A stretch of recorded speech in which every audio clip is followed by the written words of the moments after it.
2015.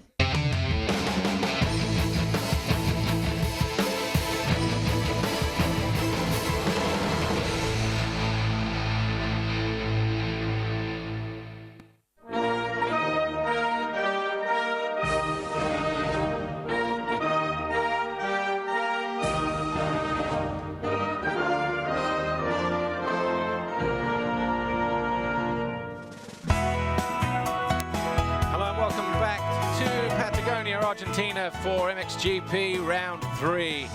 The final race of the afternoon is about to get underway. MXGP race 2, and we are delicately poised here after what happened in race 1. We'll show you the highlights in just a few moments' time, but for now, sit back and enjoy some of the delightful scenes of the local area.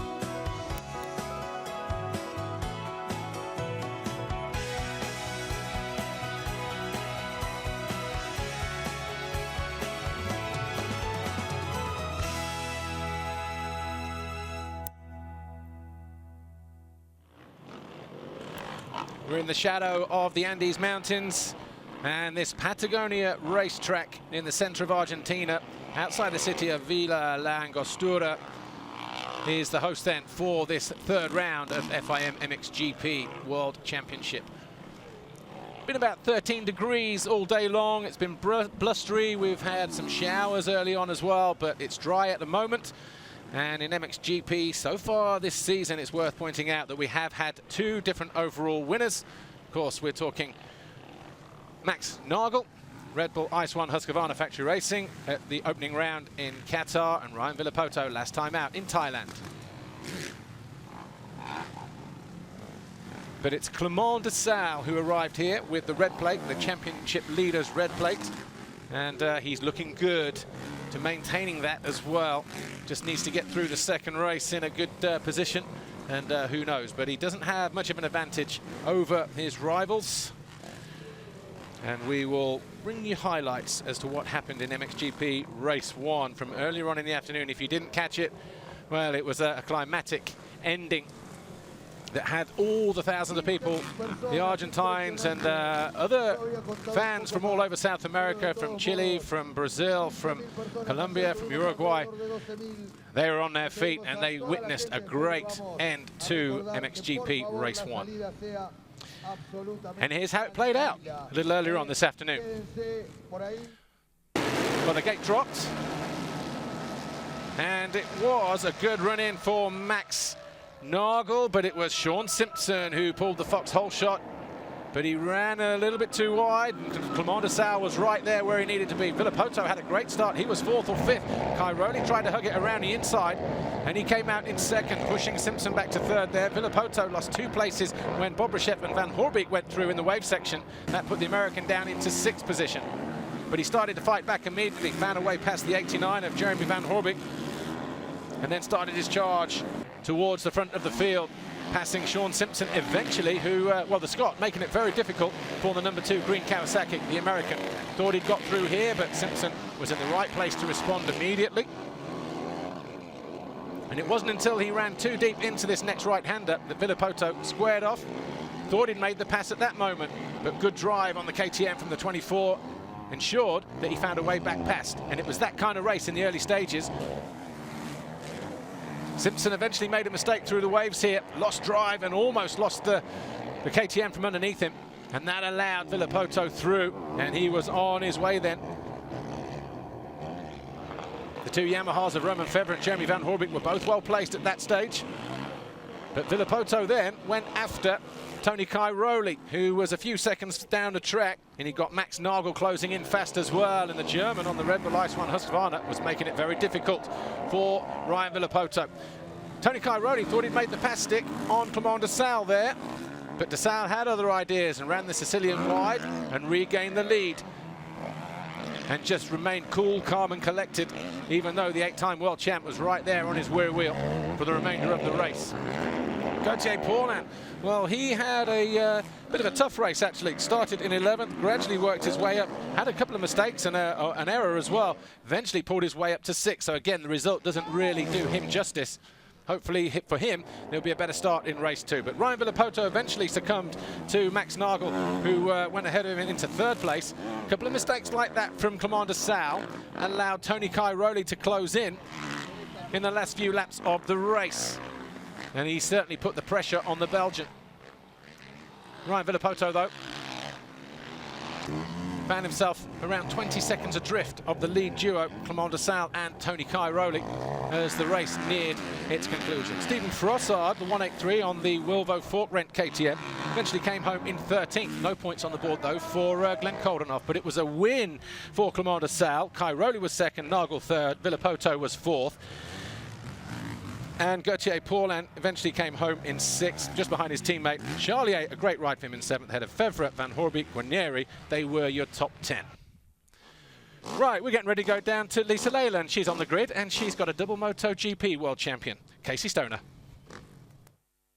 Okay, so those were the highlights from the first MXGP race, but I'm now joined by 2-time MotoGP world champion Casey Stoner. Firstly, a pleasure to have you here at the MXGP of Patagonia, Argentina. You're here to support your friend Ryan, aren't you? Yeah, very much so. It's you know, it's always nice when we can go and watch them racing and not have any pressure and stress. You know, it's very nice to be on the sidelines today and get to enjoy the weekend.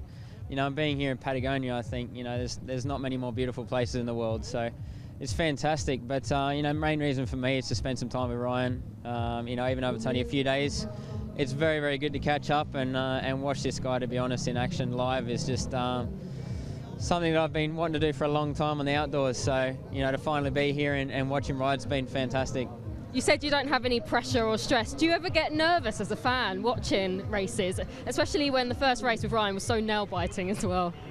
Yeah, I mean, as a fan, I don't generally get nervous at all, but when it's a close friend, then yeah, things get a little tight in the stomach sometimes. But to be honest, only if, you know, he gets a bit squirrely or something looks like it could go wrong, because it can so easily in this sport.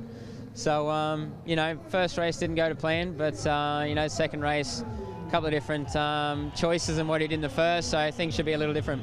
Beautiful part of the world here in Patagonia. What have you got up to since you've been here? Not a lot, to be honest. We just went around the town in Bariloche and spent a little bit of time by the lake the other day. Been here at the racetrack the last 2 days to watch everything, and then after here I'm planning to go fishing for a little bit. So it's one of those places in the world that if you come there and you're a fisherman, you know, you're not gonna ruin the chance to wet a line. Well, enjoy fishing and enjoy the race. Thanks, Casey. Thank you very much. Thank you. Time now for the MXGP start list. So the riders line up then. Tony Cairoli, after winning a qualifying race yesterday. Ryan Villopoto, what a race that was. Max Nagl, Commander Sal, Van Horbeek, and the rest. Adam Wheeler joins me again on trackoffroad.com for this MXGP Race 2 broadcast.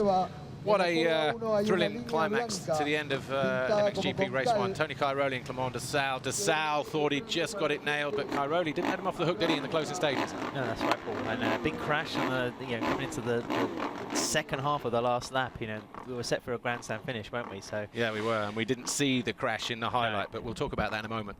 Well, Sal's been fast all weekend, so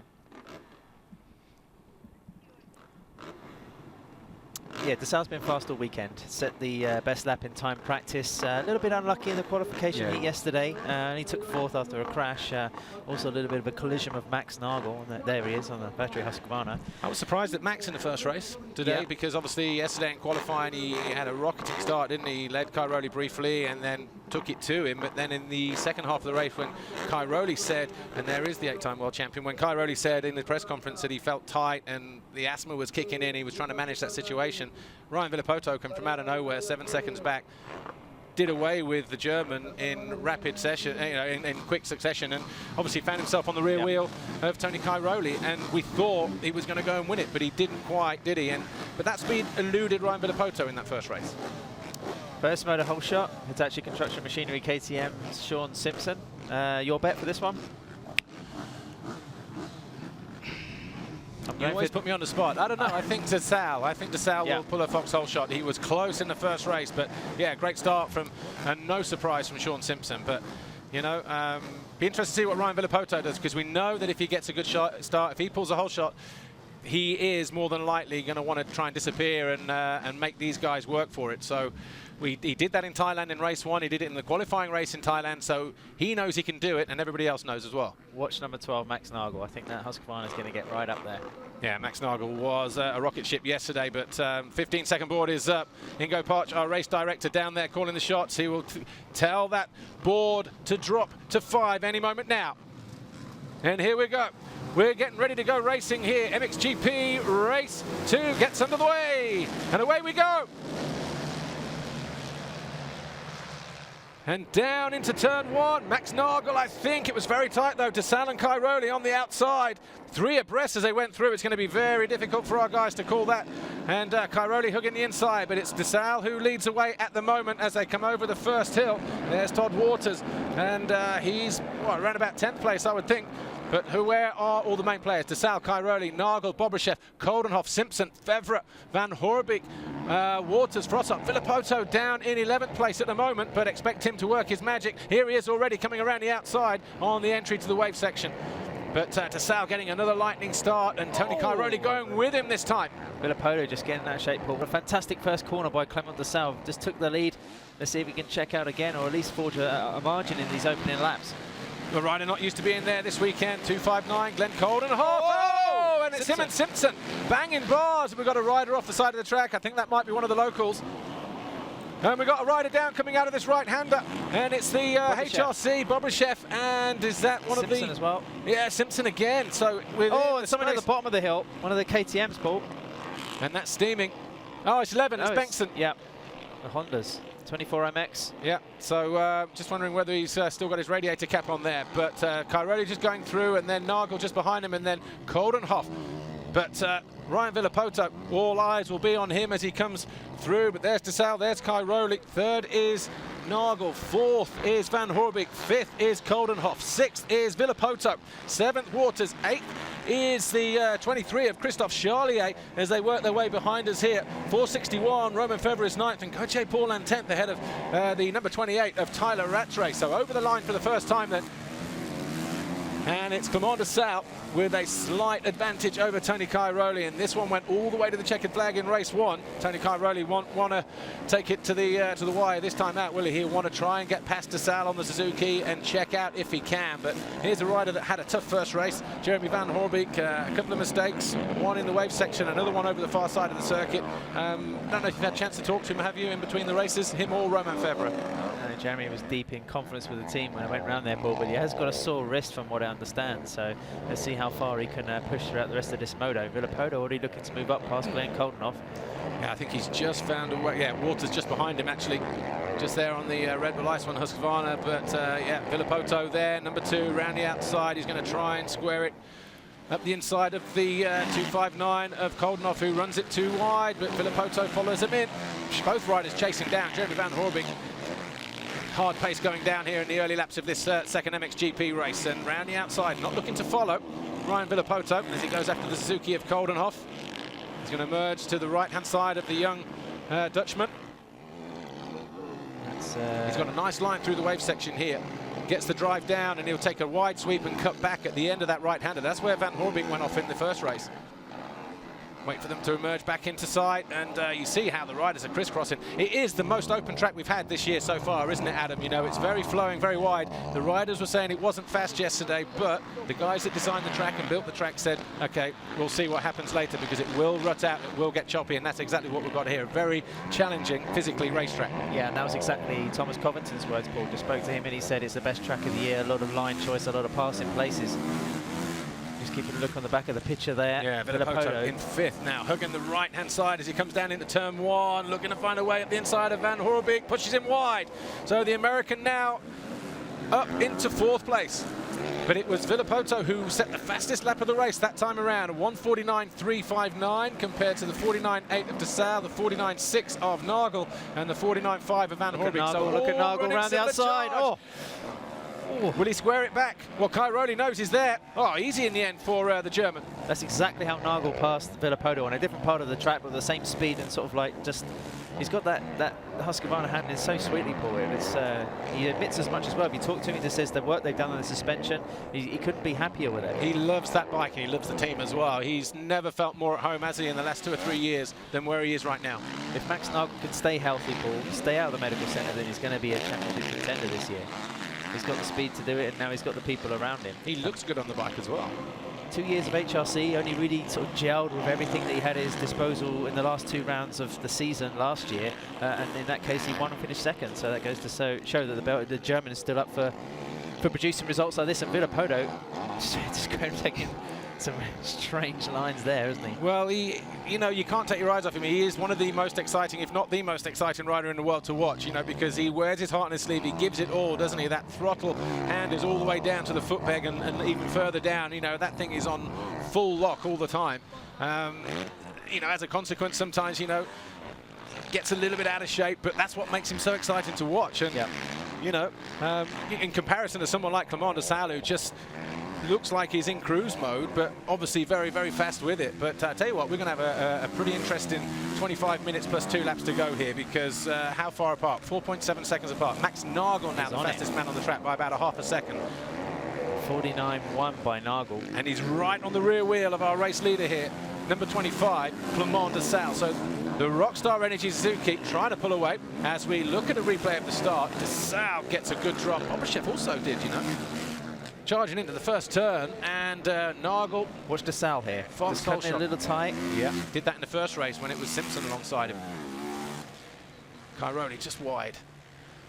So this lead has suddenly come down to nothing. It was 1.7 over the line just half a lap ago. They're into the wave section, Adam, and look how close Max Nagl is. He didn't look like he was up for the fight in the second half of the qualifying race yesterday, but whatever he's had for breakfast this morning and subsequently lunch, he's definitely bringing his A game and looking to try and pick up a third race win of the season. This is the Nagl we saw in Qatar, wasn't it, Paul? I mean, on that occasion, he just took the race right from the first corner and went away with it. But this time, he's actually working his way through. Real nice lines, good composure. De Sal, I think you can see on some parts of the track, as it was in the first moto, he's a little slower in some sections, but then that Suzuki just seems to hook up so well at some of the slower turns. It gives him such good traction that it's just hard to pass. The distance the riders are gaining on him in certain areas, they're losing when it comes to sort of more, perhaps the quicker bits and the straights to coming out of the turn. But then you look at the contrasting riding styles. Someone like Clément de Sal, who is just very assured and very, very rarely gets out of shape. Even Max Nagl, when he's in attack mode, is using a lot more energy than the Suzuki rider Clément de Sal. Would you agree? Yeah, absolutely. It's almost like Nagl's riding a smaller bike. You know, he just seems to handle it around a lot more, whereas de Sal's using the power of the Suzuki more. Well, Ryan Villopoto is all over the back of Tony Cairoli in 4th place as he comes over the line. So only 5 seconds separating the first 4 riders. De Sal, Nagl, Cairoli, Villopoto. Van Hoorbeek is 5th. Coldenhoff is 6th on the Suzuki. Todd Waters is 7th. Good ride for the Australian. Romain Febvre 8th. Paulin 9th. Thinking about what you said about taking 2 years for Max Nagl to gel with that Honda. Not working quite for him this weekend, is it, Gauthier? Paulin might just be the fact that he doesn't quite like the surface here. But Guarneri 10th, Rattray 11th, Dijker, Frossard, Philipparts, Charlier now 15th, Bobryshev, Watson, Jose Boutron, Dean Ferris and Sean Simpson in 20th after that mistake on the opening lap. A couple of the riders mentioned this weekend that the terrain's unlike anything they really find in Europe. It's this kind of strange, sandy, but such a hard base. It's almost like when we had a Valkenswaard in Holland a few years ago when it was frozen through. You know, you had that very thin layer of sand on the top, and it kind of moves around a little bit, but otherwise it's pretty slippery. And we've seen riders are struggling with traction throughout the weekend.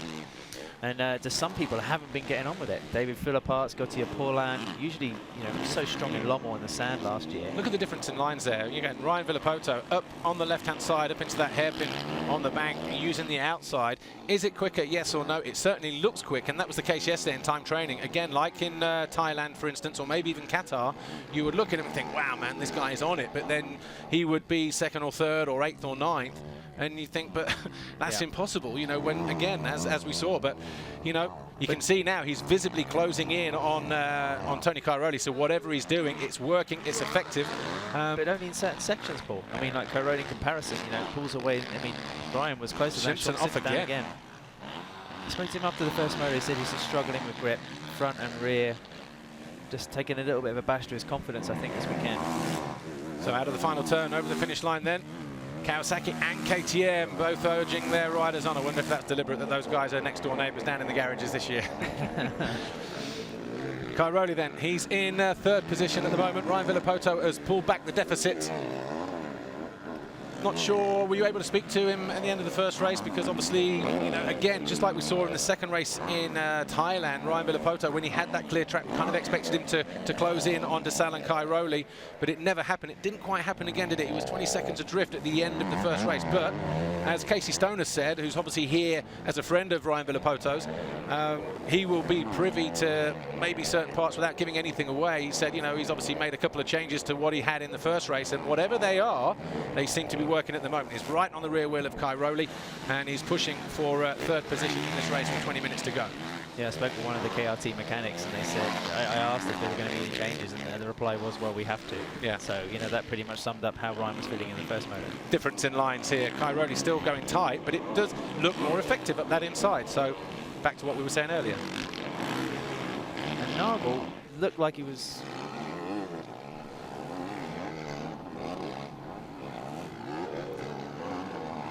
So 19.5 minutes plus 2 to go. Tony Cairoli looking for smoother lines, it would appear at the moment, Adam. And as he goes in pursuit of Max Nagl, it looks like he's got him back in his wheel tracks. So this is shaping up to be a four-way for the lead. Desal only 2.5 seconds clear, only 5.3 back to Ryan Villopoto there, number 2 on the Monster Energy Kawasaki. So Cairoli seems to be pushing on again onto the rear wheel of that Husqvarna as they work their way behind us here. And as Desal comes over the finish line now, in fact, all 4 riders will be on the same part of the straight. As one comes over the finish line, the last one will be heading over the finish line jump. So from Villopoto's perspective, he's got everybody where he needs them. And Max Nagl must have just had a flash then, Paul, because that 49.1 lap time is now a second and a half slower as he's come up to the back of Clement Desal. So whether he's just trying to weigh up the Suzuki rider, see where he's a little bit stronger, who knows his strategy, because we're not even halfway through this motor. Well, there's nothing in it between the top 4 guys. We're talking tenths of a second, a 50.9, a 50.8, 50.4, 50.3. Villopoto, the last rider there in 4th position, the quickest man on track, 6 tenths quicker than Desal, and he looks to go up the inside of Cairoli. And our cameraman, well, these guys are going so fast that he can't even keep up with them, but Cairoli managed just to keep it in there, gets good drive through the rhythm section, through the waves, and Villopoto's been favouring that middle to left line all weekend long, and it's been very, very effective for him, hasn't it? I just wonder what these 2 riders think against each other. I mean, there's other riders to beat, certainly on the track, and there's 2 of them that are faster than these guys at the moment. Ooh, a mistake there from Cairoli. He ran too high up onto the bank, and he had to back it off, but he didn't lose too much time. But I just wonder, when they see each other, they think, you know, championship rival, you know, is that a scalp? If Ryan Villopoto can take the 2-2-2 and... Put it this way, the more... Okay, and this works both ways. The more Cairoli and Desal and whoever else, Max Nagl, beat Ryan Villopoto, then obviously the more they grow in confidence. But the same works for Ryan Villopoto. He would have come into today with more confidence had he have come from that 10th place or 12th position in the qualifying race and nailed Cairoli on the final lap. That would have been a massive boost for him, knowing that he's probably going to beat him anyway, or he expects to beat him during the season, of course, and we've seen him win races. He would have already got that confidence from Thailand, winning the GP, winning the first race, but to do it from so far back, as he could have done yesterday in qualifying, the same scenario today. We're racing for major points now, the World Championship points, and if he can get onto Cairoli and find a way past, that'll be box ticked. Okay, he's taken it to me, it wasn't good enough, I've passed him, move on to the next guy. And if it's Nagl, then Desal for a race win and the overall Grand Prix victory today. This guy, I guarantee, would show up in Italy full of confidence, you know, in 2 or 3 weeks' time. Another factor as well. Oh, Nagl trying to take the lead, going around the outside as he did to Tony Cairoli earlier on, Paul. Yeah, well, this is the battle now. The crowd are really up on their feet as they come back into view here. They are really being treated to some top-class action in MXGP this weekend. And look at the line there from Max Nagl, and he's muscling his way down the inside, but Desal will not be moved on that Rockstar Energy Suzuki. Oh, back end a little bit loose. So squeaky bum time then for Desal, and Nagl is going to find a way through. Desal might be better, you know, just to sort of back off a little bit here and just let the German have it, but not in his nature. Went up the inside, tried to push Nagl wide, put him under pressure, but didn't quite work. 16 minutes plus 2 laps to go. Oh, we said it would be a good one, didn't we, this one, when all the major players got out in front. Cairoli just dropping off the pace, and the gap between him and Cairoli looks to have opened slightly on that lap, but we have a new race leader on lap 7, and it's Max Nagl, number 12, Red Bull Ice 1 Husqvarna Factory Racing. Has to deal with the back marker as he comes through the rhythm section. Quite an interesting section there. Riders favouring the left-hand side yesterday, more now on the right-hand side, so just an indication of how the track has changed throughout the course of the weekend. But Max Nagl and Clement de Sal.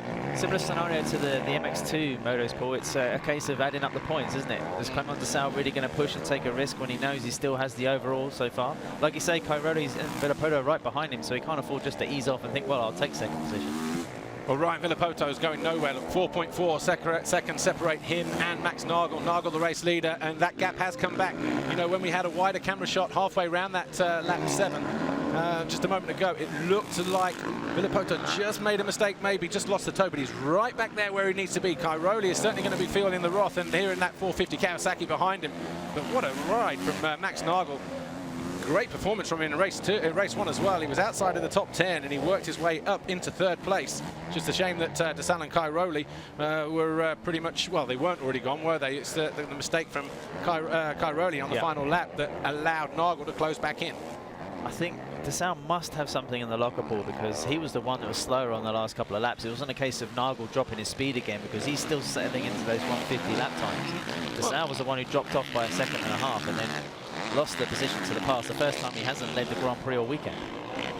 Well, we'll talk about that in a moment, but it's a similar scenario to what how he rode in Thailand, particularly in qualifying, isn't it? And we'll come back to that point in a minute, you know, and racing and pacing and that kind of thing. Those with experience know how to pace and race, and Clement de Sal, he's not flustered that Max Nagl's gone by him. Not at this stage. And he's not looking behind him either. There's no indication that he's really struggling. Yeah, okay, he's a second slower than he was setting earlier on.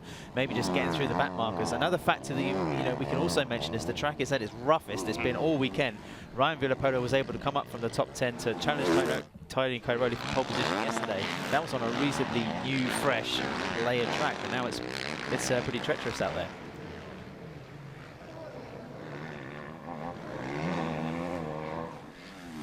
So Nagl over the line, de Sal second. You can hang on there, Mark Verpaulen. That's the message to his man here, Clement de Sal, Rockstar Energy Suzuki, World MXGP. 1.5 seconds apart they are as they came over the line. Cairoli and Villopoto. So the top 4 guys still separated by less than 5 seconds, all on 50s or 51. So 50.9 for Nagl, 51.4 for de Sal, a 50.8 and a 51.3. That gives you some indication. These guys are pushing hard. You know, they cannot push any harder because of the conditions. And but Nagl, he's definitely got to grips with it, hasn't he? And right, what we got here? Oh, that was a different angle, wasn't it? Nice. Well, Cairoli's the one smelling blood at the moment. He's the fastest man on the track, just by 1/10 of a second from Max Nagl. So first and third really pushing, and Clement de Sal stuck in the middle. He's going to have to try and find some line or some kind of spurt from somewhere just to make that position a little bit more safe. Having said that, I don't think I'm going to be a rider trying to pass Clement de Sal. And he's got to be careful here because Cairoli looks to be closing in. I know we said it's only 4.7, but it's right where it needs to be. So too, Ryan Villopoto. This has got the makings, hasn't it, of being a classic race. We've still got 12 plus 2 to go. And at the start of the year, when we were talking about scenarios and that kind of thing, this is exactly what we wanted to see. You know, healthy guys battling for race wins and really pushing it to the limit.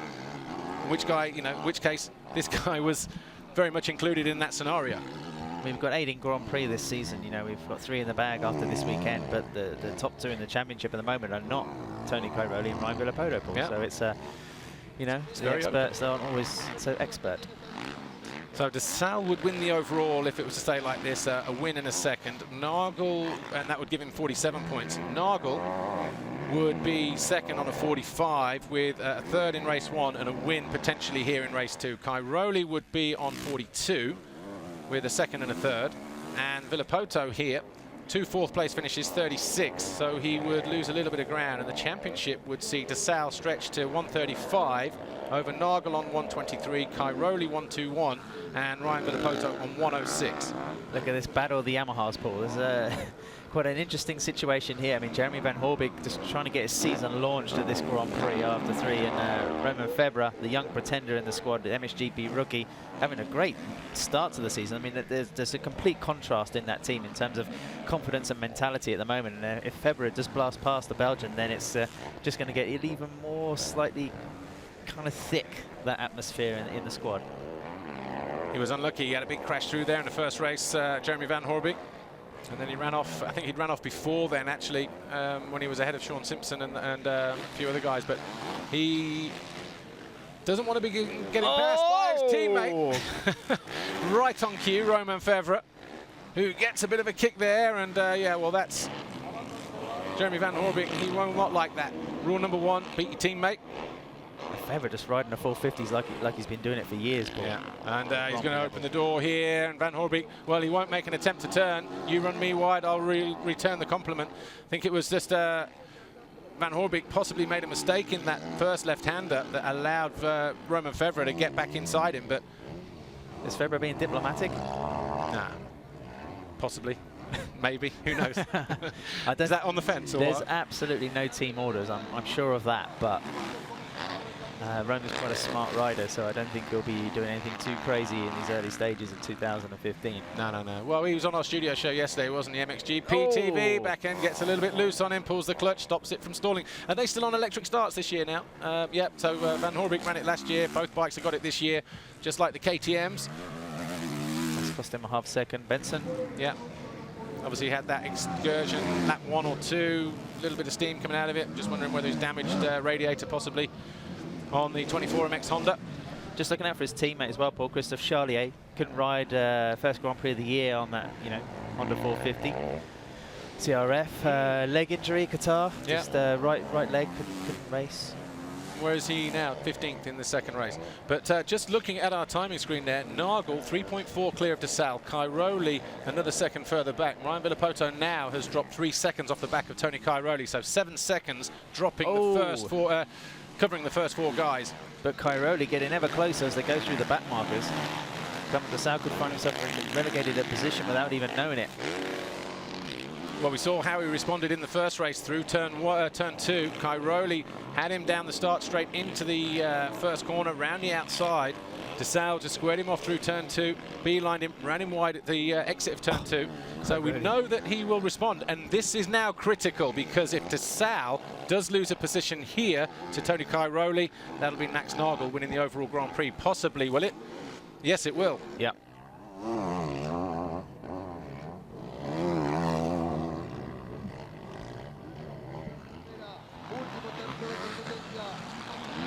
So Clement DeSalle with 8 minutes plus 2 laps to go. Now coming under fire from Tony Cairoli, who looks to go down the inside. DeSalle currently on 47 points.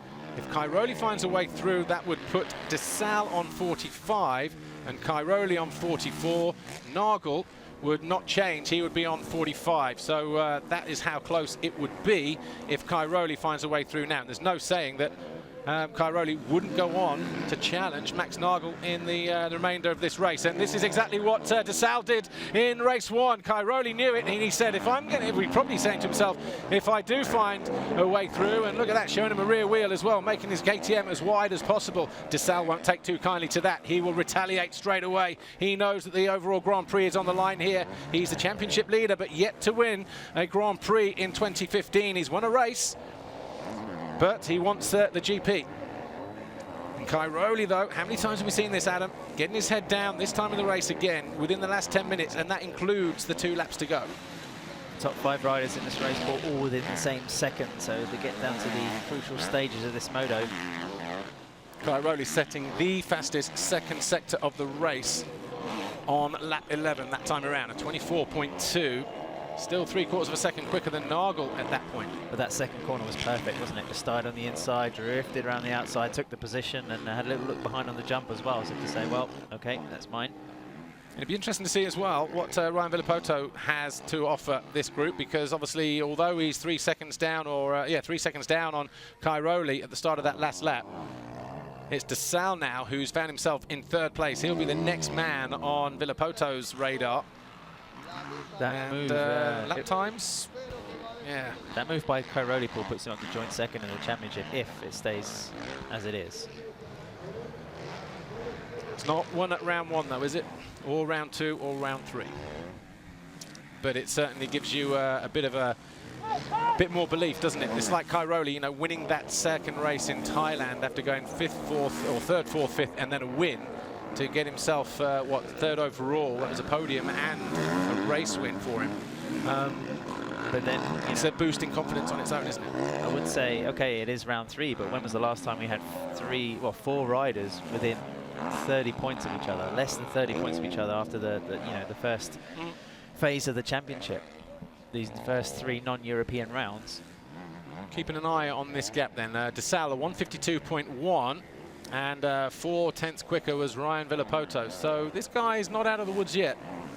He knows he's okay for the overall. No, he's not okay for the overall because Cairoli's just gone through. So he needs to find a way back past. And it goes back to what you said earlier on in the race. When Nagl found a way past Nagl, what's he got in his locker? And if he has got something to challenge Cairoli, there's a horrible kicker on that tabletop there, then of course he needs to react now, doesn't he? Clement Nagl's a brilliant rider, Paul, but I don't think he has the same strength in the sand, you know, as Tony Cairoli and Max Nagl. And as this track has got rougher and rougher and rougher over the weekend, maybe that's just been the difference. Just a little bit squirrely through there. I imagine Clement Nagl's going to be bitterly disappointed he didn't win this, Paul. I mean, it's still, you know, 5 minutes and 2 laps to go, but having been so dominant for a large part of the weekend, it's, you know, it must be tough to take just by 2 points. Having said that, Max Nagl's done brilliantly, hasn't he? Can't take anything away from him. Looking at his 3rd race win of the year so far, those 2 in Qatar. To be honest, he made a mistake on the first lap of the first moto, Max Nagl. Otherwise, he would have been higher and it would have been slightly easier for him to gain positions. Villopoto just went a little bit too deep into that penultimate corner. You saw him in the background there. Possibly got one eye on Nagl, but again, he's just dropped time on him. He's, 4 seconds, 3.5 seconds down. Ryan Villopoto's Grand Prix education continues, doesn't it, Paul? First 3 races, first 3 different tracks, 3 different kind of conditions. The next one we go to Italy, very compact, you know, stony, slippery, narrow. Then straight after that, round 5 into the sand of Holland, which is like kind of real. But I think, and I've said all along, it's only Qatar where he would have been at a disadvantage because Thailand, no one had been to before, and here, no one had been to before. So, you know, in that respect, I don't think you can put it down to tracks. And going back to that point, Adam, as we look at Jeremy Van Hoorbeek maybe closing in on Ryan Villopoto here in that battle for 4th place, I think it's maybe a combination of things this early in the season. We spoke to him in the post-race press conference after qualifying in Thailand, where he won, obviously by a massive margin, and he acknowledged that what his team had said. He said, look, you know, you raced that qualifying race, everybody else backed it off and, you know, maybe saving themselves for race day, and he sort of said, well, there's still things I have to learn, you know, this whole 2-day racing thing. So I wonder if any of it is riding 2 days back-to-back. He did say in qualifying in Thailand that he's learned something today, as in maybe not to push hard, but he put himself in a position yesterday where he pushed the whole moto again. So I just wonder if he took a little bit out of him. He was great in the first race, but just ran out of steam today. And again, we're just seeing him, you know, getting caught now by Van Hoorbeek as Nagl and Cairoli and Nagl again just edge away. So it's all part of the learning process, isn't it? I think it's a setup issue as well, Paul. Like I say, the track has changed that much. Maybe the bike was working better for him yesterday, and he was still making little tweaks in the gate before he actually drops, you know, in the waiting zone. So I think that's been the difference for Ryan Villopoto today, certainly in this 2nd moto.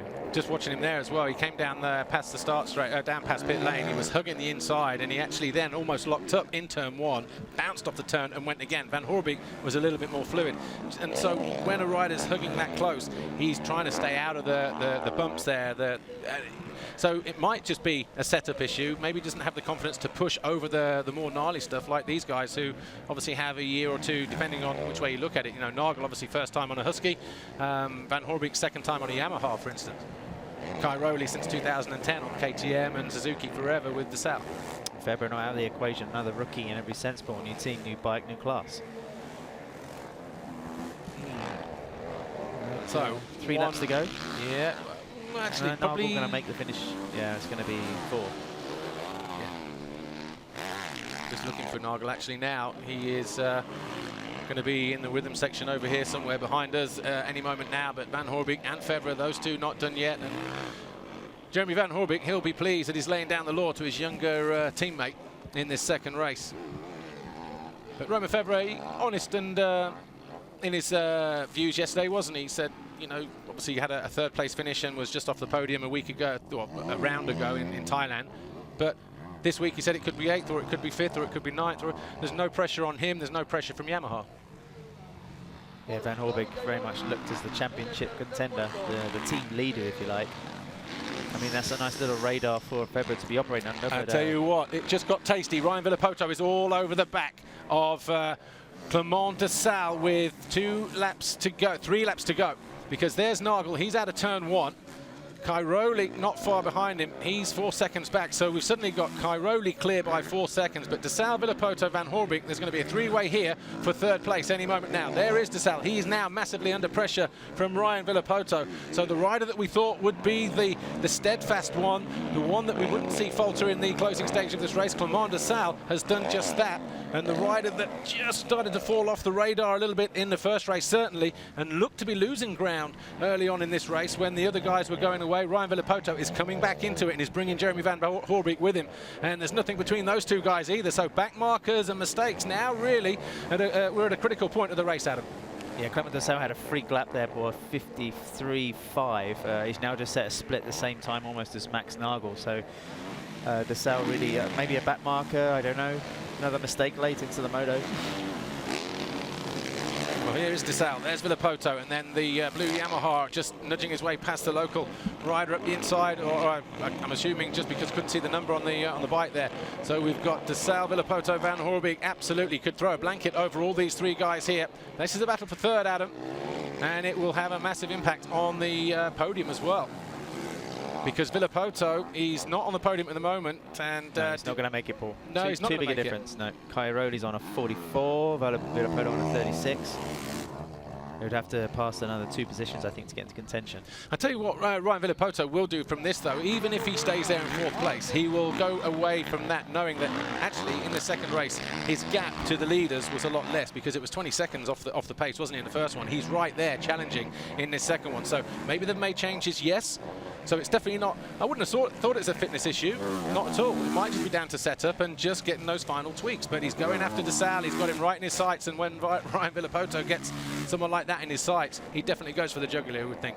Yeah, de Salle 2 seconds faster than he was on the last lap there, Paul, so it's much better picking But he's things put up. himself under pressure, hasn't he, now, all of a sudden? Final 2 to go. He'll keep that red plate, 10-point lead in the championship if he can keep the bike where it is at the moment. And obviously Trentino the next round, he won there last year, remember, in what was well, first and third, him and his teammate, weren't they? It was a Suzuki round that day. Looking further down the order, Gautier Paulin pushing his way up to 7th. We won't see him because he's behind Romain Febvre, the second is coming back to de Salle as well. So suddenly 2nd, 3rd, 4th and 5th with just a lap and a half to go. Well, it's Cairoli's turn to have an off lap that time, 52.8. Everyone here is running low 51. Swapping his line up there this time, Ryan Villopoto, nipping it up to the inside, look, just as he has done the last couple of laps. Decided the outside wasn't for him, wasn't working. Obviously, we're running 30 minutes plus 2 now, Paul, but if we were still on the 35s, then it'd be getting pretty interesting, wouldn't it, for another 5-6 laps to go. Van Hoorbeek looks pretty, oh, look at those horrible edges in there, little knuckles. Just where the guys have been blipping on the takeoff point, but that crest there. Just wheeling over. The ground very unpredictable, loose, hard, choppy underneath, deep and loamy in some places, but Cairoli, de Salle, Villopoto, they've started to pull free from Jeremy Van Hoorbeek now then. Max Nagl getting ready to come round to take the 1 lap board any moment now, and he has done already. 17 laps complete for the German. 6.5 seconds clear of Cairoli, and de Salle right there as well. I'm not sure if he can spring a surprise there. 2 was the message from there. All 1 lap for Clement de Sal. That was the message from his mechanic, Mark Verpaulen, but he knows he's got a big battle on as well, because he's trying to close down Kai Rowley and trying to take that second position away, which will give him the Grand Prix. Max Nagl can't do any more than he's doing apart from make a mistake. Kai Rowley's too far, Paul, but de Sal, is he really going to push hard and try and close it down? Maybe try and force a pass in the last 2 corners. There's the distance in the background. Tony Kai Rowley coming through the picture first. Clement de Sal just behind him. He's going to need to pass him to win the Grand Prix. Yeah. And equally, he's got to be careful not to let Ryan Villopoto through. I think the gap is too big for him to do anything about Tony Kai Rowley, but it's not too big for Ryan Villopoto to strike and take 3rd away in the race from Clement de Sal. And that's the gap between those 2 in the background. Absolutely nothing in it. And, well, Ryan Villopoto certainly looking interested on this final lap here. All over the back of the 25. Just out of his seat there as he came out of the right-hander. Kai Rowley, de Sal, Villopoto. This is another dramatic finale here in Argentina. Villopoto is getting pitched out again, breaking into that corner, Paul. Well, Max Nagl is away with it at the moment. He'll already start to come through the rhythm section. Just at the end of this straight here, Max Nagl getting ready to come through turn 12 there, just through the double bomb hole. And he makes his way. He's got a couple of back markers just ahead of him. Kai Rowley on his own in 2nd. De Sal right there in 3rd. And Villopoto not going to make a move here. But going to be an impressive ride for Red Bull Ice One Husqvarna Factory Racing. Max Nagl wins race 2. He wins the Grand Prix as well. That's 2 out of 3 now for the German. Game on in the championship. Kai Rowley comes over the line in 2nd. De Sal 3rd. Villopoto 4th. All separated by less than 5 seconds. Van Hoorbeek in 5th. Just another 4 seconds further back. And Romain Febvre in 6th. And all those top guys separated by 10 seconds. And Max Nagl was he won the opening Grand Prix of the season in Qatar, and because he arrived in Thailand with the red plate, lost it to Clement de Sal. But Max Nagl 2 wins so far then in 2015, Qatar, and now here in Argentina.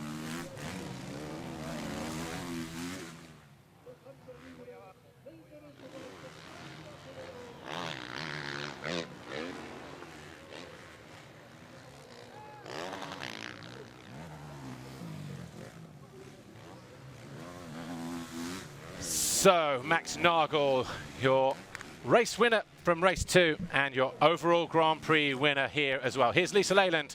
She's with your winner, Max Nagl. Max, a massive congratulations. 2 out of 3 victories in the 2015 season. You must be very happy. Yeah, of course. I actually don't know which place I am overall, but Podium is so great. The team have done such a good job. WP with the suspension. I'm so happy with the bike. It works all the way I want, and that's why I can go this speed now. I'm actually surprised because yesterday I was really off the pace. I was too slow, struggling with the track, and I don't know, overnight it changed something, and I could make it good. And many greetings to Sabrina Mason. Thank you. You know you're the winner of the race though, don't you? Of the second race, yes. Congratulations. Thank you. Of the overall? 2. Of the overall, that's why I'm interviewing you. Congratulations. Ah, thanks, that's even better. Well done, Max. I don't know who was more confused there, Lisa Leyland or Max Nagl. But Max Nagl, your winner from race 2. Kai Rowley 2nd, de Sal 3rd. And, well, share of the points for him and Clement de Sal, your winner from race 1. But it's Nagl who wins here in Argentina.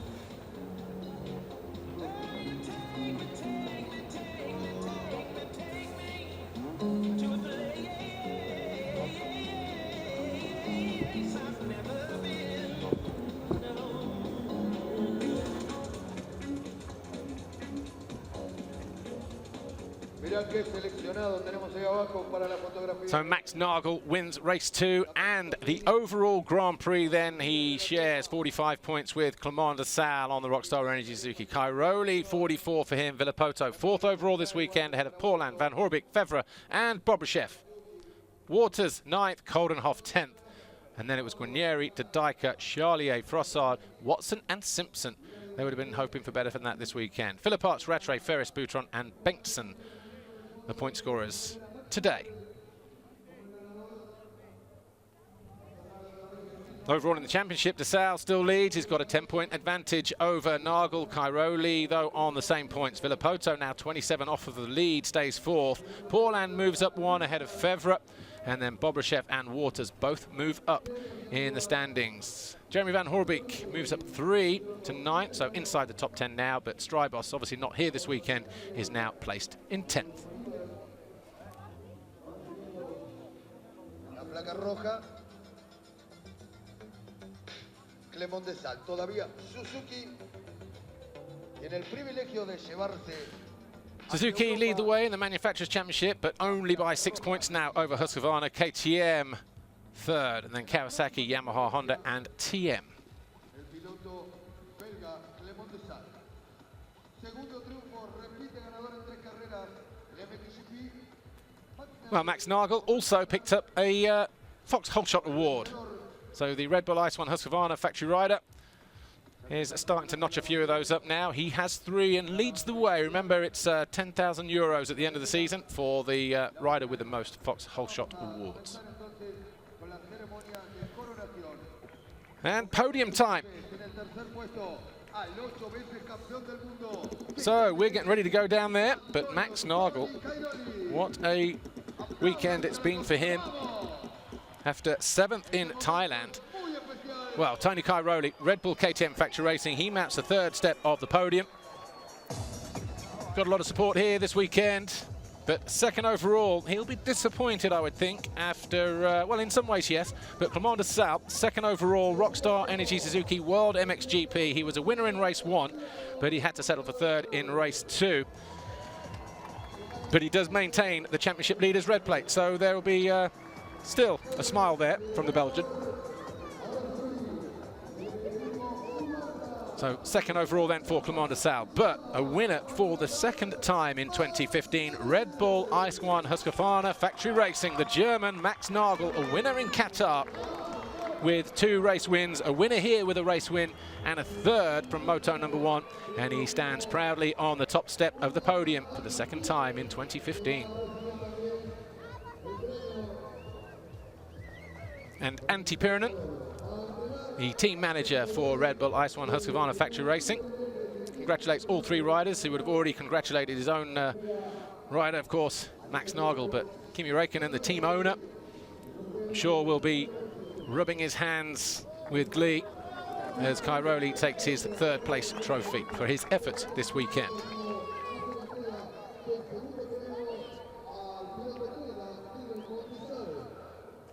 Clément de Sale gets his 2nd place trophy from Arturo Scalise, president of CAMOD, that's the Argentine Federation.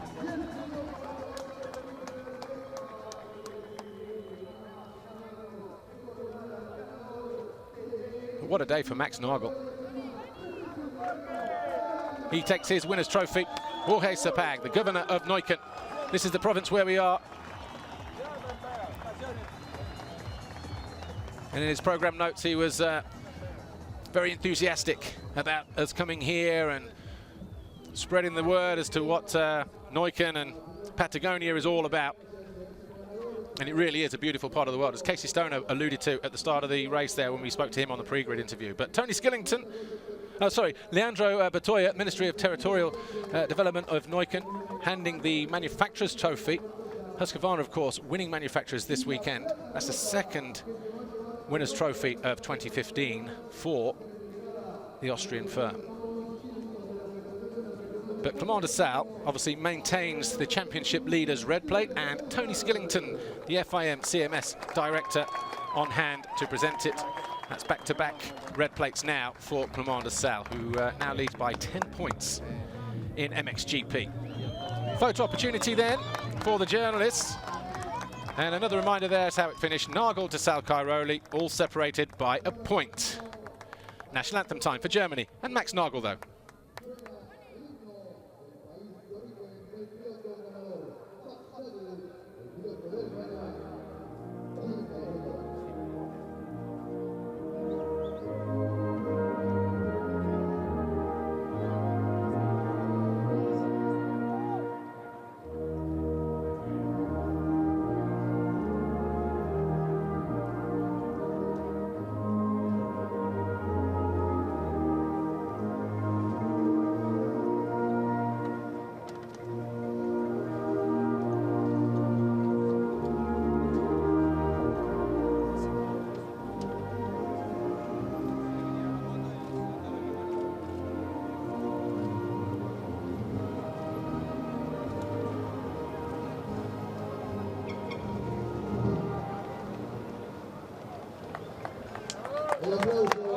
National anthem for Germany and Max Nagl, but Husqvarna winning manufacturers this weekend.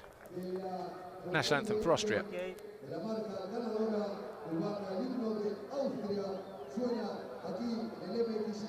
Patagonia, Argentina.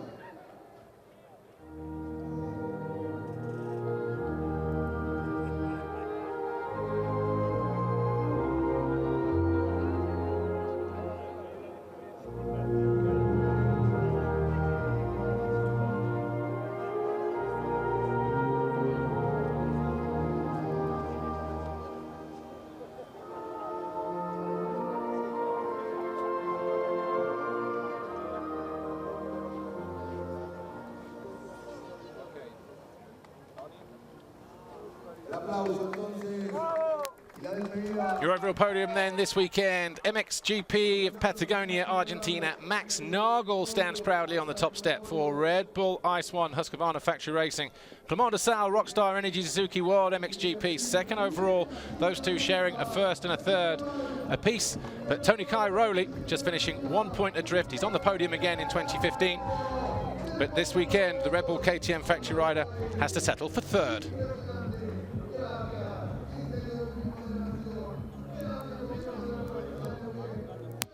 Let's just take a quick look at some of the more ambient and best moments then from race 2. When we return, we will speak to our top 3.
Right, let's go down to Lisa Leyland. She's with our Grand Prix winner, Max Nagl. Max, congratulations, second overall victory. You and the Husqvarna are really proving to be a threat in this championship now. Yeah, we are all surprised actually because nobody expected that it's going like this. But like I said, the winter preparation has been going so good with the setup of the bike. I'm so happy. The bike is so strong. That's really what I want. The team is doing so good effort. They prepare everything always so well. My mechanics, and yeah, I'm just so proud about myself also for the riding. It's great. Congratulations. Thanks, Max. Come on. You've maintained that championship lead, but a bit of a bittersweet feeling for you as you didn't get the victory. How are you feeling at the moment? Yeah, it's true, I wanted to have the victory, but at the same time it's good that I could keep it on 2 wheels and safe till the end, because it's kind of tricky track a little bit, and so I'm happy about it. Yeah, it's true I want to win, but if it's going like this till the end of the championship, it's okay for me, you know, without winning any GP, but stay really consistent all the time. It's all the time what I want. No crash, that's good, and that's okay. I say a big hi to all of the rest of my family who are home, and it's it's great. Congratulations. Thank you, Clement. Tony, third overall today. Talk us through the race. I know on that the first race in the last few laps you made a bit of an incident. What happened there? Yeah, I was feeling good. My speed was good. I was in the back of Clement. I tried to pass him once, and then he passed me back. So I was preparing to get him back on the last 3-4 laps to come closer. It works. Last lap I was pretty close, but I actually made a mistake in one jump and hit my head pretty hard, and I was a little bit not feeling so well on the last couple of corners, but I made it to second place. Second motor, I have some pain all over my body because of the crash, but I was feeling not so bad, so I tried to make a good start. I was top 5 with the start and tried to follow Clement, and then Max was actually riding really well, and he deserved this GP because he was riding very, very good, and yeah, we have to work a little bit still. I am not on a completely good shape, but we will get there soon, so everything is on the plan at the moment. Thanks, Tony. Congratulations. Well, that's all we've got time for here in Argentina at Patagonia. MXGP Round 4 returns when we head back to European, the main stretch of the World Championship calendar. Of course, that will be in Trentino at Pietra Murata. We'll see you all then. Thanks for watching. My name's Paul Malin. It's been a great one this weekend. Glad you enjoyed it, because I did, that's for sure. Bye for now.